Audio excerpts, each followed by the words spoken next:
Chapter 25, Black and Blue and Ugly. By late that afternoon, I had said goodbye to Emma and headed out the door, lugging the picnic basket, the bug juice, and a blanket. I walked straight to the pool and stood next to the metal fence, looking one more time at that closed sign. Mr. Smith and his stupid committee had won. Nobody was jumping into that community pool today. I felt like I was drowning in a freezing cold pool of disappointment and confusion. Just like swimming the backstroke when it shoots smelly chlorine into every opening in my face and sends me to spitting water, making it hard for me to get a good breath. Outside the gate, a clown tied balloons to baby strollers.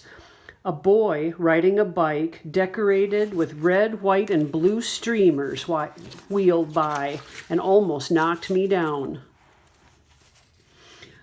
From over on the library lawn, drums and trumpets tuned up for the parade. Dottie Ann Morgan, the Hanging Moss High School homecoming queen, waved from the back of a red convertible, wearing a tiara over her beehive hairdo. I didn't wave back. She kept smiling, but she was scratching at the place where her ruffly dress poof skirt must have been itching the daylights out of her. Some little kid dropped his cotton candy in the dirt and started bawling for his mama. A bee buzzed around my head and finally landed in my juice pitcher. At least he had a pool to swim in. My bug juice suited him fine. I dropped my blanket on the ground and I slumped down onto it. I looked for Laura. Miss Bloom was the first to spot me. "Hello, Glory. You picked the perfect place, not too far from the library, not too close to the bandstand." She had a camera strapped around one wrist and her picnic basket balanced on the other. She spread her blanket a little ways from mine and waved to Uncle Sam walking by on tall stilts. Pretty soon Laura and her mother showed up, and Miss Bloom smiled like the world was one big happy picnic. When I heard some girls calling out, "Over here, Jessie," I turned around. Jessalyn walked toward her pep squad friends. They had changed her name to Jessie. "In a minute," she told him. She pranced herself next to me, plunked down onto down to my picnic blanket. Robbie came to sit with us. He and Jessalyn and Laura passed around Emma's sandwiches and brownies, and I couldn't hardly believe how happy I was. "Scoot over here, Glory," my sister said, patting the space closer to her. She pulled something from her pocket and she handed it to me. My big sister had remembered my birthday. I opened the box.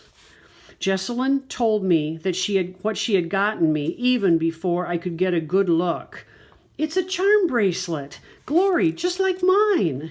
She held up her hand and she jiggled her own bracelet. "You can collect charms from the places that you visit and things you like." Jessalyn clasped the bracelet around my wrist.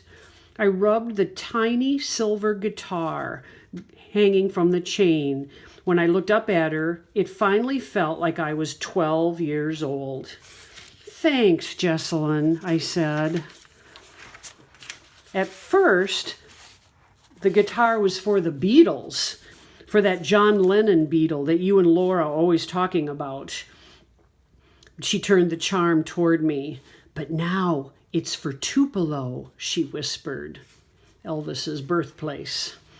The backs of my ears went warm with happiness. Robbie put his closed-up hand out for me. "For you," he said. He dropped something into my lap.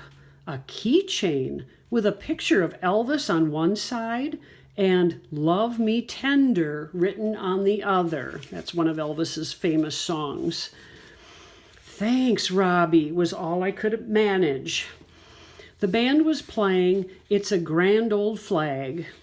All of Hanging Moss waved their little American flags in the hot yellow sunshine and sang along. Then that snake, Frankie, showed up. I had nothing to sing about now. This day was not grand. There was nothing worth waving at. I walked straight over to Frankie, leaned against a pecan tree, and glared at him. He said, "Everything is wrong this summer." Frankie looked worried about something. There was a question in his eyes and the start of what looked like tears. Why don't those troublemakers from Ohio go back where they belong? I didn't care that Frankie was on the edge of crying.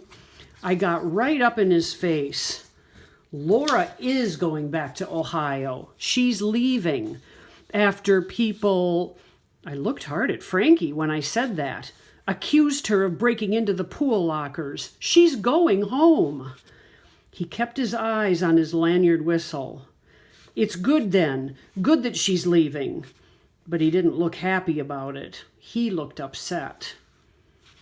Then he blurted, "I wish that jailbird Robbie would go back to where he belongs. I wish my brother would stop yelling about everything happening this summer." I leaned in even closer to Frankie and put a firm grip on his arm. "Did you tell anybody about Robbie?" I could hardly talk. The back of my throat was burning so. He yanked away from me and got quiet. The band's drums banged louder. Frankie rubbed at the bruise on his arm that I knew for sure came from JT popping him. It was black and blue and ugly. "Why are you so scared of your daddy and JT?" I asked him. "Why don't you stand up for yourself?" Frankie started to cry for real then, but I turned and walked back to my blanket.